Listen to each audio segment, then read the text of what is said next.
Olivier Racine sera notre invité à 8h10. Originaire de Lamboin, Olivier Racine aime l'aventure, il aime voyager, beaucoup voyager. Il s'est rendu dans 114 pays.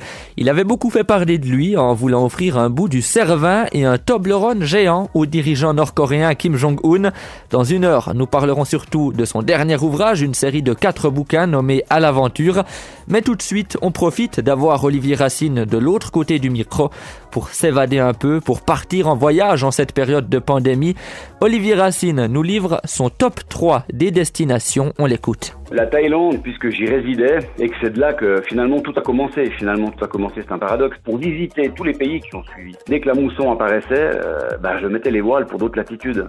Parce que j'avais un business de ski nautique sur place. Donc je restais 2-3 mois, puis quand je voyais qu'il n'y avait plus personne, je partais, quoi. Comme deuxième top 2 sur le top 3, je dirais sur un 2 pour le prix d'un, on va dire. Je triche un peu là, le Bhoutan et la Mongolie, parce que c'est particulier. Il faut comprendre que le Bhoutan et la Mongolie, il y a 30 ans, c'était... On savait même pas, à peine ce que c'était, quoi. On n'y allait pas. La Mongolie, on pouvait pas y aller. J'étais un des premiers, avec mon petit business, à pouvoir sortir du transsibérien pour aller en Mongolie. On pouvait seulement rester dans le train, puis traverser. On pouvait pas encore aller comme touriste. Donc j'étais un des premiers touristes en Mongolie. Puis comme top 3, je dirais plus récemment les Marquises. C'est très particulier, très sauvage, ça n'a pas bougé depuis l'époque. Alors j'étais pas né à l'époque, mais enfin on peut imaginer par rapport à ce qu'on peut voir. Les Marquises, c'est un monde à part, quoi. Olivier Racine, aventurier haut en couleur, on fera donc sa connaissance plus en détail à 8h10. Le Fresh sur Canal 3, avec encore plus de musique. Canal 3, l'invité du jour. À l'aventure, c'est le titre de la série de 4 ouvrages sortis par Olivier Racine. Rencontre ce matin avec cet homme hors du commun, originaire de Lamboin.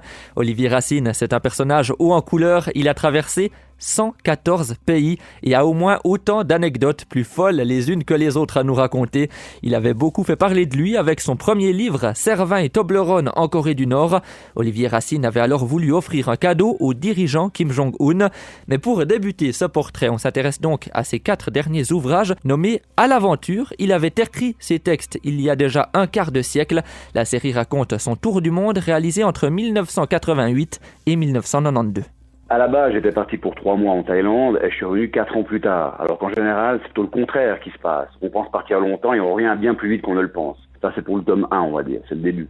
Quant au tome 2, j'ai passablement parcouru le sud-est asiatique, Australie, Nouvelle-Zélande et j'ai surtout rencontré un ex-SAS major au service de la couronne britannique de Sa Majesté que j'appelais Jambe de Bois. Il est malheureusement décédé, paix à son âme.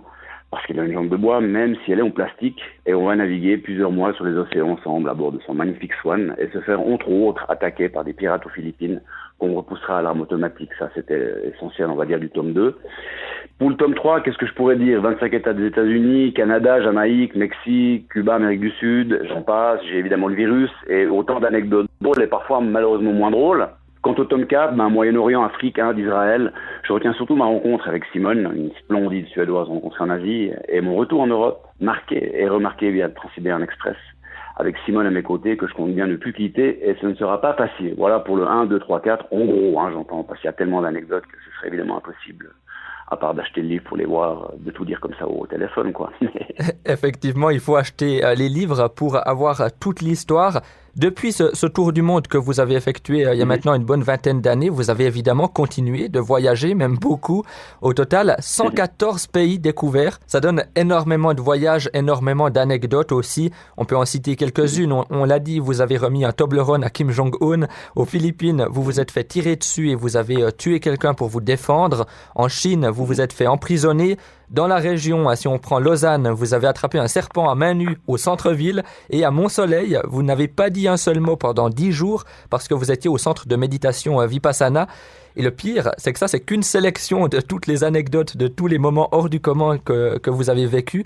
Ça arrive souvent, j'imagine, que des gens ne vous croient pas. Heureusement, j'ai des preuves pour certaines choses. Par exemple, le serpent, puisque vous l'avez vous-même énuméré, que j'ai capturé en ville de Lausanne. Heureusement, il y a une vidéo qui est publiée dans 20 minutes. C'est pas moi qui me suis filmé, que c'est quelqu'un qui m'a filmé à mon insu, quoi.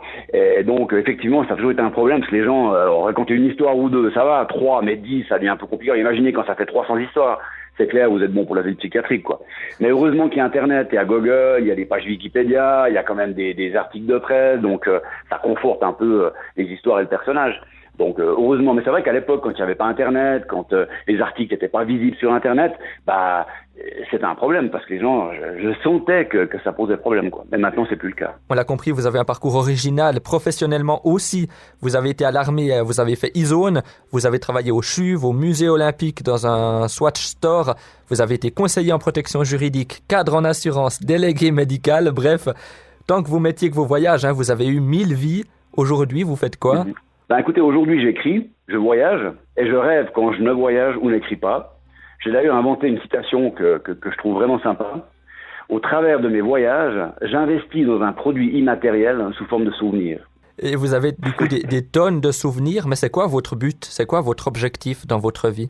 Écoutez, je crois que très humblement, surtout en cette période de Covid, même d'ailleurs avant ou après, qu'importe, très humblement, reste en bonne santé. C'est le capital indispensable et indissociable à tout objectif quel qu'il soit. Quand vous avez la santé, c'est qu'on va dire comme truc, mais quand vous avez la santé, tout est possible. Quand vous l'avez pas, il n'y a plus rien qui est possible. Et ça, pour moi, c'est capital, même si ça peut paraître con à dire, quoi. Mais je le dis quand même. C'était Olivier Racine. Vous pouvez retrouver sa série À l'aventure aux éditions Poloraman. Prochaine aventure pour lui, direction l'Antarctique à bord d'un brise-glace. Ce sera au début de l'an prochain. L'invité du jour.